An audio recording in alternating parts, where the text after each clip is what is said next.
আসলেই এটা রাজনৈতিক ষড়যন্ত্র ছিল। বিদেশি ষড়যন্ত্রের কারণে এই শিশুগুলো প্রাণ দিল। কিন্তু গোপালগঞ্জবাসী এতটা উত্তেজিত হওয়ার পিছনে কারণটাই বা কি? এর পিছনে সর্বপ্রধান কারণ হলো তারা আওয়ামী লীগের থেকে তার বঙ্গবন্ধু সেই স্মৃতিটা নিয়ে সব থেকে বেশি ভাবনা বা কেননা যারা 32 নাম্বার বুলডোজার দিয়ে গুড়িয়ে দিয়ে মার্চ টু 32 নাম্বার দিতে পারে, তারা অবশ্যই এটাও গুড়িয়ে দিতে পারে। সরকারের কথা মতোই 5 জন মানুষ প্রাণ দেয়। এর তদন্ত কি হবে? এর দায়ভার বা কি নেবে? হ্যালো, আসসালামু আলাইকুম। আশা করি সবাই ভালো নেই, কেন আমিও ভালো নেই। গত 21শে জুলাই দিঘাবাড়ি মাইলস্টোন স্কুল অ্যান্ড কলেজে যে নিষ্পাপ শিশুগুলোর জীবন চলে গেছে, তাদের জন্য আমরা সবাই আজ শোকাহত। সেই দিন থেকে আজ পর্যন্ত যারা এই বিষয়টা সম্পূর্ণ প্রত্যক্ষভাবে দেখেছে, তারা এখনো সেই ট্রমা কাটিয়ে উঠতে পারেনি। যে শিশুরা চলে গেছে, তারা তো আর কখনো ফিরে আসবে না। তারা ছিলেন বাংলাদেশের ভবিষ্যৎ। কেউ তো বাংলাদেশে হয়তো প্রধানমন্ত্রী, কেউ রাষ্ট্রপতি, কিংবা বাংলাদেশের জন্য বয়ে আনতো বিশ্বের দরবারে সব থেকে উঁচু পদক। হয়তো বিজ্ঞানী হইতে পারতো আইনস্টাইন, কিংবা আমাদের পাশের দেশে স্যার এপিজে কালাম স্যারের মতো। কিন্তু হলো কি? জীবনগুলো চলে গেল, নিষ্পাপ শিশুগুলো প্রাণ হারালো।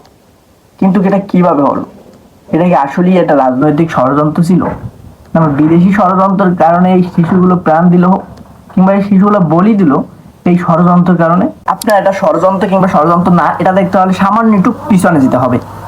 এই বছরের শেষে 5ই আগস্ট গত বছর 2024-এ শেখ হাসিনা পতন হয় এবং গঠন হয় ডক্টর ইউনূস কর্তৃক অন্তর্বর্তী সরকারে। এবং সেই অন্তর্বর্তী সরকারে জায়গা করে নেয় ওই সময় আন্দোলনে নেতৃত্ব দেওয়া কিছু ছাত্র, যারা পরে মন্ত্রী পদে আসনে বসে। তাদের মধ্যে একজন নাহিদ ইসলাম। সে দীর্ঘ 3-4 মাস মন্ত্রিত্ব করলেও গত ফেব্রুয়ারি মাসে সরকারের তথ্য ও যোগাযোগ মন্ত্রণালয় থেকে পদত্যাগ করে। গত 28শে ফেব্রুয়ারি একটি দল গঠন করে বাকি কিছু ছাত্র সমন্বয়কদের নিয়ে, এবং দলটার নাম দেয় এনসিপি।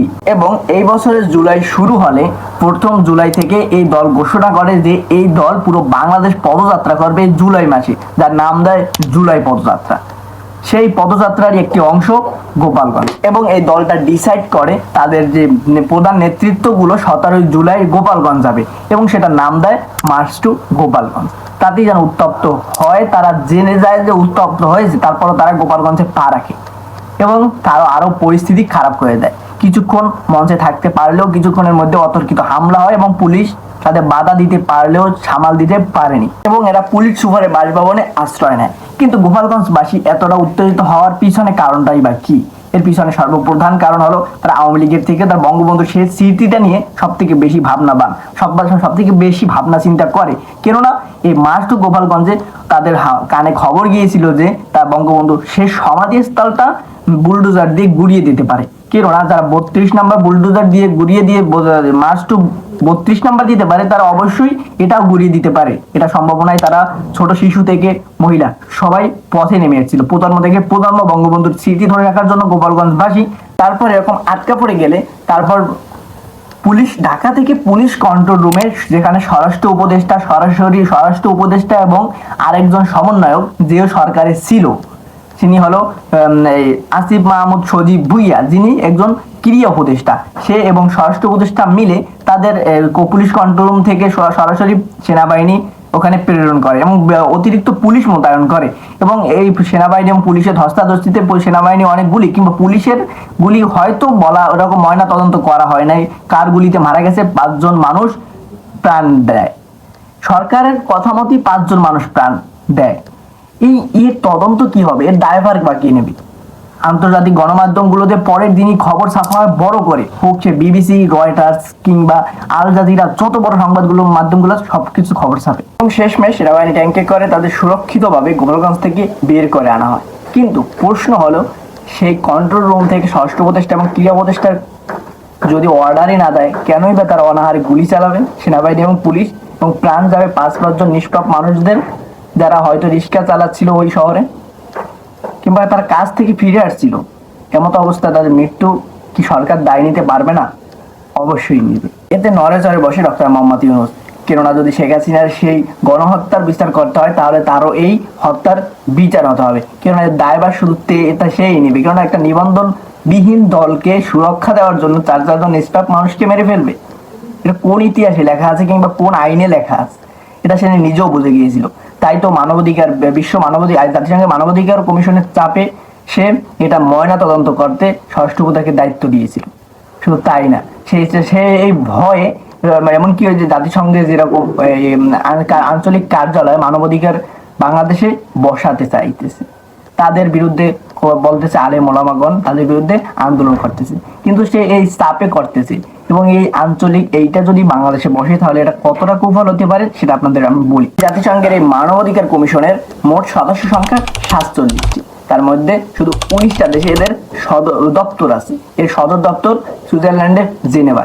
যে 19টা দেশে এদের দপ্তরগুলো আছে কিংবা কার্যালয়গুলো আছে, এর প্রতিটা দেশই ভিতর থেকে অস্থিতিশীল, ভিতর থেকে চলেছে গৃহযুদ্ধ, চলতেই থাকে। শুধু তাই না, দেশের রাষ্ট্রীয় যে প্রধান কিংবা প্রধানমন্ত্রী, নির্বাচিত প্রধানমন্ত্রী হলেও সে তার স্বাধীনভাবে কোনো সিদ্ধান্ত নিতে পারবে না, তার সবকিছুতে হস্তক্ষেপ করবে এই কার্যালয় কিংবা জাতিসংঘের এই কার্যালয় সবকিছুতে সে হস্তক্ষেপ করবে, মানে বাধাগ্রস্ত করবে, তার উপর একটা বড় প্রভাব ফেলবে দেশের প্রতি, এবং দেশের ভিতর গৃহযুদ্ধ লেগেই থাকবে। এই শুধু এদের কারণ। সকল মানবাধিকার কমিশনের কার্যালয় বাংলাদেশে দিতে চাওয়া সবগুলো ডক্টর মোহাম্মদ ইউনূসের মনের ভয়ের কারণে। তাছাড়াও অ্যানোনমেন্ট মেইন পেজ থেকে একটা পোস্ট করা হয় ঠিক আগে, এই ট্র্যাজেডি ঠিক আগে, যে স্যার আপনারা ভাবেন 17 থেকে মাত্র 4 দিনের মাথায় এই ট্র্যাজেডি ঘটেছে। খুব কম, যদিও এটা যদি ষড়যন্ত্রভাবে করা হয়, খুব কম পরিমাণ সময় পেয়েছে তারা ষড়যন্ত্রটা করার জন্য। সময়টা ছিল দুপুর 1:30টার কিছুটা পর। পুরো বিশ্ব দেখলো একটা বড় ট্র্যাজেডি। পুরো দিয়াবাড়ি এলাকাটা কেঁপে উঠলো শুধু একটি বিমান বিধ্বস্তের কারণে। আশেপাশে সকল ভবন থেকে দেখা গেল মাইলস্টোন স্কুল অ্যান্ড কলেজের প্রাইমারি সেকশনে একটি ভবনে বিমানটি বিধ্বস্ত হয়েছে। দূর থেকে হতাহতের সংখ্যা না বোঝা গেলেও মানুষগুলো পরে হতাহতের সংখ্যা 100+ হয়ে গেল। সরকার তা আনুষ্ঠানিকভাবে শুধু 32 জনের নাম বলেছে। সরকারের ষড়যন্ত্রের মূল নমুনা দেখা যায় ওই বিমানটির পাইলট লেফটেন্যান্ট তৌকির নিজের জীবন বাঁচাতে প্যারাশুট নিয়ে লাফ দেয় এবং পরে অন্য একটি ভবনের, এবং সে বিমানটি বিধ্বস্ত হয় প্রাইমারি সেকশনে, সে পরে একটি অন্য ভবনে, এবং নিজের জীবনকে বাজি না রেখে এতগুলো মানুষদের জীবনটাকে মৃত্যুর মুখে ঠেলে দেয়। আমার কাছে কোনো প্রমাণ না থাকার পর আমি এরকম কথা বলতেছি, সেজন্য দুঃখিত, কিন্তু আমার কথাটা আমার নিজের মন থেকে বলতে সত্য। এটা সবারই, আমার না, পুরো বাংলাদেশবাসী জনগণের মুখে মনে এইটাই চলতেছে। কেননা পুরো দেশ যখন শোকায়িত, তখন ডক্টর মোহাম্মদ ইউনূস সে হাসতেছে, বিভিন্ন রাজনৈতিক দলের সাথে হাসি মুখে সে জুস খাচ্ছে। এটা একটা দেশের প্রধানদের হতে পারে? রাষ্ট্রীয় শোক ঘোষণা করার পরও যদি নিজে শোকে না থাকে, তাইলে দেশের মানুষদের কিভাবে শোক থাকতে পারে? দেশবাসী যখন ট্রমার ভিতরে, তখনও কিছু মানুষ গিয়ে গেটের সামনে ভিড় করছে শুধু দেখার জন্য কিভাবে মানুষগুলোকে নিয়ে যায়। কেউ গিয়ে ধরে নাই, কেউ গিয়ে উপকার করে নাই। এটা ষড়যন্ত্র কিনা তার সব থেকে বড় প্রমাণ মেলে দেশের পিছন থেকে কুটকাতি নাড়ানো বিদেশে বসা সাংবাদিক ইলিয়াস হোসেনের একটি পোস্ট থেকে। সে তা পোস্ট করেছে, তার সম্পূর্ণটা বিপরীত ঘটেছে ফ্লাইট লেফটেন্যান্ট তৌকিরের ক্ষেত্রে। সে আগেই তার এক্সিট নিয়ে নিয়েছিল এবং প্যারাশুট নিয়ে সে অন্য সেকশনে বিল্ডিং এ লাফ দিয়েছিল, এবং বিমানটা অন্য প্রাইমারি সেকশনে একটি ভবনে পড়ছিল। কিন্তু তার ভাষ্য মতে সে বিমানটাকে হয়তো ছেড়ে দিতে পারতো, কিন্তু ছাড়ে নাই, সে শেষ সময় পর্যন্ত আপ্রাণ চেষ্টা করছে। আসলে যদি এরকমটা হয়, তাইলে এতগুলো শিশু এই ষড়যন্ত্রের বলি হলো। মানবাধিকার এইরকম ডক্টর মোহাম্মদ ইউনূসের সূক্ষ্ম একটি ষড়যন্ত্রের বলি এতগুলো মানুষ হলো। মানুষ না, এরা শিশু ছিল, নিষ্পাপ শিশু ছিল। এর দায়ভার কি সরকার দিবে না? সরকার কি এর দায়ভার নিবে না? এনসিপি কি এর দায়ভার নিত না? ওই যে গণহত্যার দায়ভার এনসিপি ঠিকই নিত। আজকে ভিডিও ভালো লাগে, লাইক, কমেন্ট এন্ড সাবস্ক্রাইব করে দিন।